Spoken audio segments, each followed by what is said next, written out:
बा प्यारा, ई खेल है सबसे न्यारा, गुंजेला सगरो उत्तर भारतीय क्रिकेट लीग के नारा।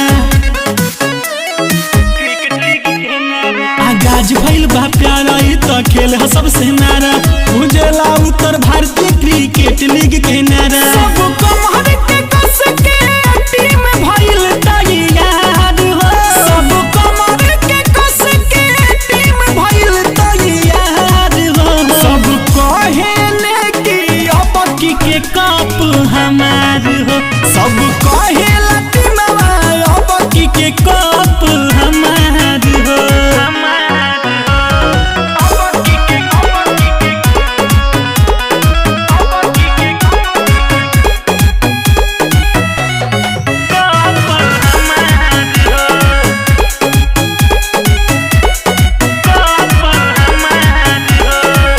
गोरखपुर टीम अपन लेके तैयार बा, बस्ती बलास्टर भी सवार बा। अयोध्या एवेंजर के बात का बताई, बल्ला लेके तैयार बा, बल्ला लेके तैयार बा।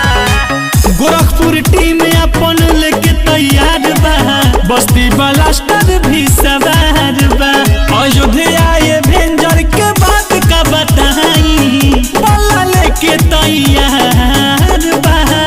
ससाराम किंग तो लूटला सब कर प्यार हो, ससाराम किंग तो लूटला सब कर प्यार हो। सब कमर के कस के टीम भइल तैयार हो, सब कहेला कि अब के कप हउए हमार हो।